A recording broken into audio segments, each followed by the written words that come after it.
Hello and welcome to week 5 in artificial intelligence. This week we're going to talk about knowledge representation and automated planning. But first, we'll start with a conversation around assignments, as we always do. So, jumping right in, the assignments. This week, being week 5, is about your paper on knowledge representation. We'll talk more about that in a moment. Also, looking ahead, next in week 7, you have a project around planning. And then in week 8, a paper around decisions. So keep those things in mind. Discussing the knowledge representation paper, research knowledge representation techniques, describe the purpose of knowledge representation and why it's important to AI, define all key terms, and then research 2 implementations of knowledge representation, describe and compare the implementations. Cite at least 4 scholarly sources and utilize APA 7th edition. We expect it to be around 1,500 to 2,500 words. So that gives you a sense of the amount of depth that I'm looking for. The rubric which will be used to grade those submissions is as follows. Move that up just a smidge. So it all kind of starts with your thesis statement and the subtopics which are used to support that thesis statement. You need that in order to write your introduction, your conclusion, and also it serves essentially as the outline for the paper.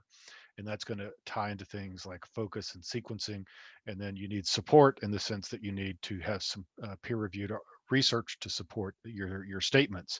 And you do that typically through supporting those subtopics with appropriate citations. Obviously, make sure that you have reasonable grammar and spelling and punctuation, and then get close on APA style. So APA style includes not only the double spacing and the citations and all that sort of thing, it also refers to how the paper is written. The tone should be pretty formal. Avoid using contractions, avoid using first person unless it's an appropriate sort of submission, and this particular one is not. And then make sure your references page is appropriate with all of your citations being supported by references. There should not be anything in those references that are not being utilized as well. This week's discussion is around reasoning in the context of AI. Do you think it's easy or hard? Defend your answer. And then some useful resources for this course. Jumping in to chapter 10, which deals with knowledge representation. We start off with the concept of ontology and ontological engineering. Fancy word basically means about coming up with structure and organization of things. So the idea is to how to create a more general and flexible representation. You have concepts like actions, time, physical objects, and beliefs. You have operations on a bigger scale than just knowledge engineering, or it operates at a bigger scale than just knowledge engineering. You define a general framework of concepts, which is called an upper ontology, and then you'll drill into those with detailed ontologies as well. There are limitations of logic representation. Uh, for example, you may have yellow and green tomatoes, which are exceptions from the norm. And there may be some uncertainty in the reasoning as well. So here's an example of an ontology. This is an ontology of the upper world as a whole. And pretty much it starts with there is anything. Anything is either an abstract object or a generalized object. And so a type of a generalized object is a physical object, and a type of a physical object is things, and animals are things, and then humans are animals. So it gives you an idea of how things are related to each other. Notice that it's not necessarily a tree. It is more of a graph because humans are both agents and animals. And they may also, I guess you could probably argue they may be solids as well, although that may be a little bit philosophical for this. So there's also a concept of a general versus specific purpose ontology. A general purpose ontology is applicable pretty much for every domain, but it lacks detail and specificity that may be necessary for a given domain. In any sufficiently demanding domain, different areas of knowledge need to be unified. So you have potentially the need for more specific types of ontologies that maybe even are a drill down of a general purpose domain. And you can think of it very much of being around levels of abstraction as well. So what do you need to express is an important concept whenever you're doing any kind of ontology sort of related activities. You have categories, measures, composite objects, time, space, change, events, processes, physical objects, substances, mental objects, and so on. So the ontology is a field unto itself. You could spend a long time studying just it.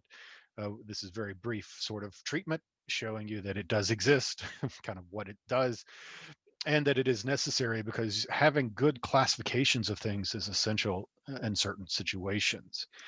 Um, Moving over to categories and objects. Okay, so knowledge representation requires you to organize things into categories, and the interaction at levels of the objects, reasoning at the levels of the categories. Categories play a role in prediction about objects, and it's based upon perceived properties. So, and it also can tie into things like first order logic, which we talked about last week. So these are kind of elements all kind of build on each other and tie together, and hence why there's so many different things we talk about in this course. And category is a set of its members. Drilling in a little bit more, category organization. You have this concept of relationships or a relation, and a relation is essentially inheritance. So all the instances of food are edible. So you have this sort of, it's almost like a subclass kind of concept going from the general to the specific. And generally speaking, you don't really have something like true operator overloading if you're thinking of this as object-oriented terms. Um, so the example here is that fruit is a subclass of food, apples is a subclass of fruit, and an apple is edible because by definition, kind of food is edible. And it's essentially a way of defining a taxonomy. And that's kind of the whole point of ontologies and categories and objects, is to come up with a taxonomy. So first order logic and categories, an object is a member of a category represented as member of. A category is a subclass of another category, so subset of. Um, all members of a category have some property or properties, and then all members of categories can be recognized by some property, so they have something that identifies them. And categories as a whole has some properties, so member of.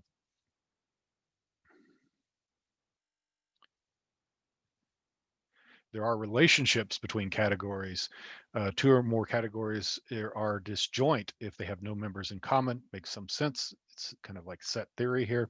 A set of categories S constitutes an exhaustive decomposition of a category C if all members of its set C are covered by categories in S. So some central sort of concepts here that identify the relationships in categories. A partial or a partition, sorry, is a disjoint exhaustive decomposition. So it's basically it's disjointed and they are separating everything out. So American, Canadian, and Mexican, North Americans partition, probably so, because those are essentially uh, the North American countries. Categories can be defined by providing necessary and sufficient conditions for membership. So you can basically specify that every bachelor is male, they're an adult, and they're unmarried. And those, it's literally how you interpret that sort of thing. And that's a two-way relationship. So everybody that's male, adult, and unmarried is considered a bachelor by this definition. There are some problems with that, though, and we'll get to those soon. So there are many categories that have no clear-cut definitions. Chair, bush, book, and so on. Tomatoes sometimes are green, sometimes are red, yellow, black. Most of the time they're round-ish, but not always.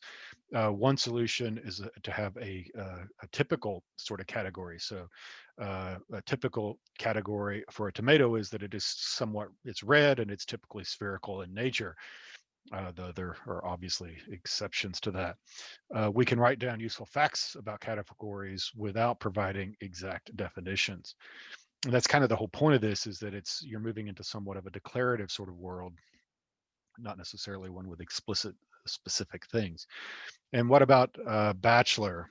Um, so the question posed here, is the Pope a bachelor? And I guess that kind of depends on your beliefs and so on.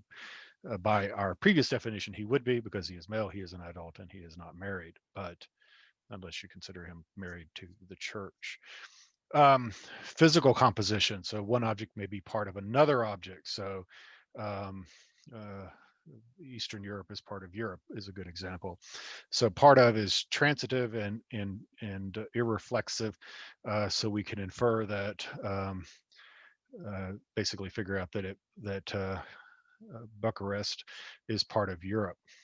Because it is part of Romania, and Romania is part of Eastern Europe, and Eastern Europe is part of Europe. More generally, a set of equations here that basically um, talk about the relationships using these sort of, it's almost like a transitive property, right? So that gives you some idea of how this all works.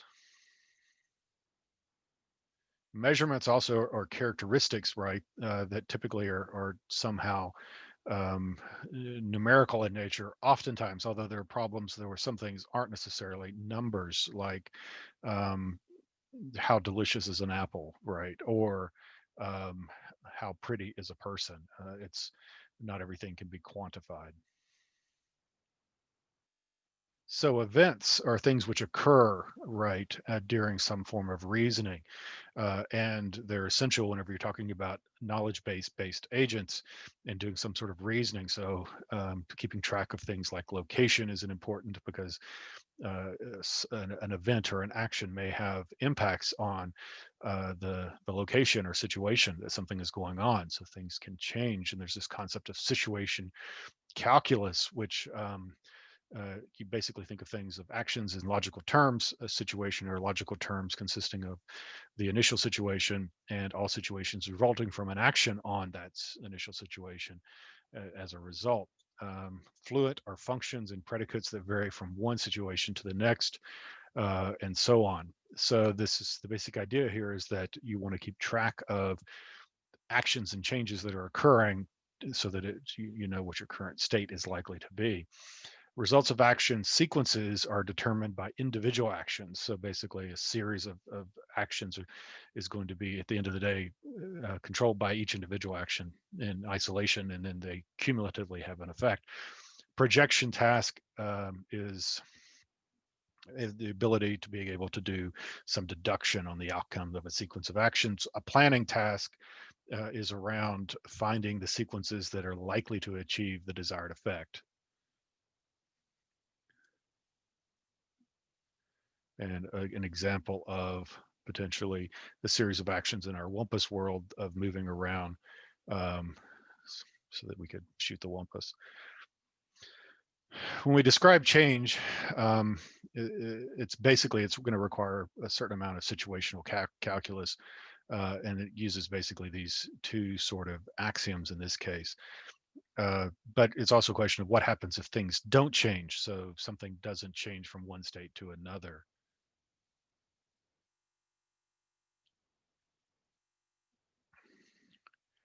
And repositional frame problems. So if there are F fluents and A actions, then we need A times F frame axioms to describe what other objects are stationary unless they are held.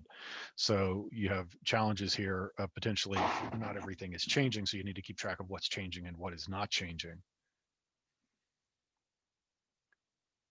And there's some other problems, efficiencies related to it, and secondary implicit effects, so things that happen implicitly, and the ramifications of those. And event calculus, what actions have a duration. So maybe not everything is instantaneous.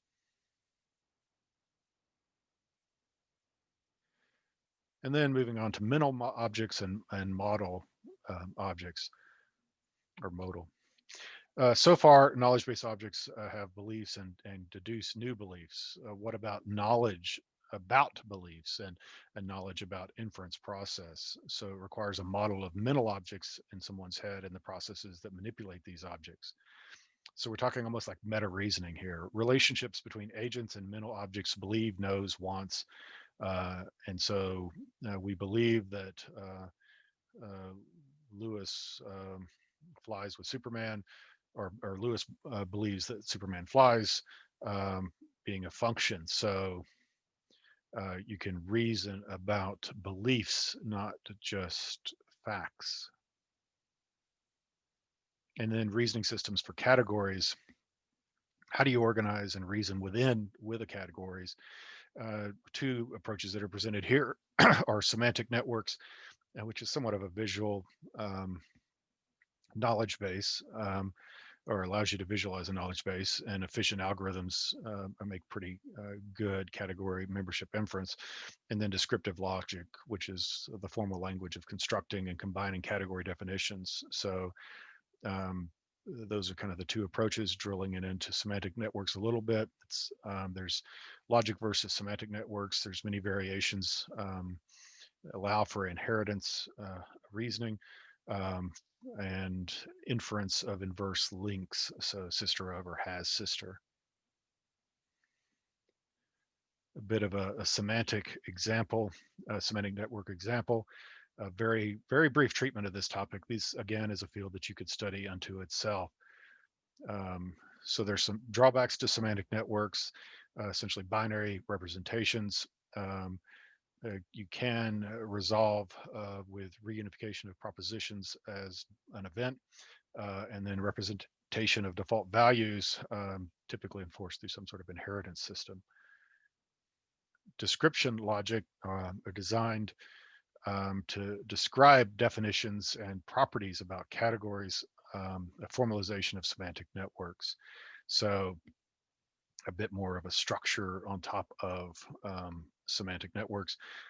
Principal inference task is about subsumption, checking if one category is the subset of another by comparing their definitions. Classification, checking if an object belongs to a category, and then consistency of whether the category membership criteria are logically satisfiable.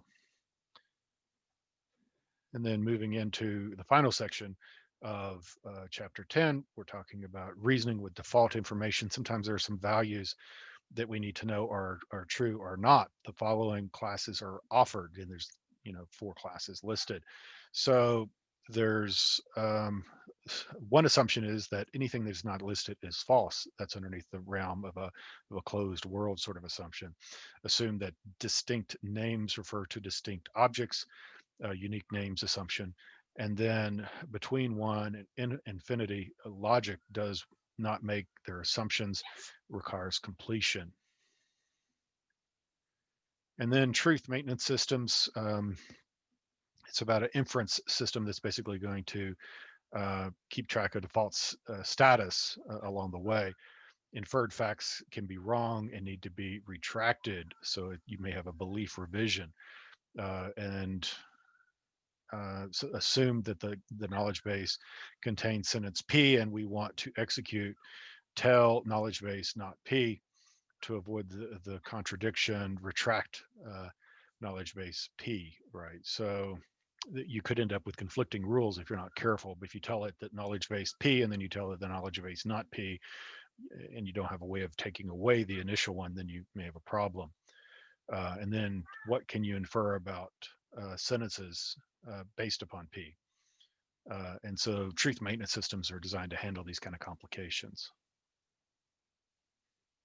And with that, we conclude our discussion of chapter 10 and moving into chapter 11, which is around planning. We'll start with the classical definition of planning. So what is it? And it's basically generating a sequence of actions to perform a task and achieve an objective. So it's very much considered more of an offline sort of mode where you figure them all out based upon what you know. You search for a solution over an abstract space of plans, and it actually has application in the real world as compared to some things we might talking about, like hunting a wampus, where you're talking about doing uh, real world optimization, so military operations, games, space exploration, um, and design and manufacturing. So figuring out what the plan is important. You may need to revise the plan as you go under certain circumstances, but knowing out that what you're wanting to do one of the problem spaces that we typically talk about, and I don't believe there's a slide that speaks to it in this presentation, is around the block world, where you're given a series of blocks of different sizes. You need to stack them one on top of another in order to reach some goal. Maybe it's something hanging from the ceiling and you need to be able to stack it on top so that you can get up to it. So generally there's a requirement that one block can't be placed on top of another if that block is larger than the one it's being put on, because it would be unstable or something. Anyway, that's an example of planning that is often used in this domain. So there are some real world problems that add to the difficulty, right? Um, so assume you have a problem solving agent using some search method. What actions are relevant? So figuring out what's important, what's not. And you may need to do some sort of exhaustive search versus a backward search. What is a good heuristic function? Is it cost? How do you determine the cost of a state so that you can minimize or maximize whatever you're doing? Problem dependent or versus independent? And how do you decompose the model or the problem?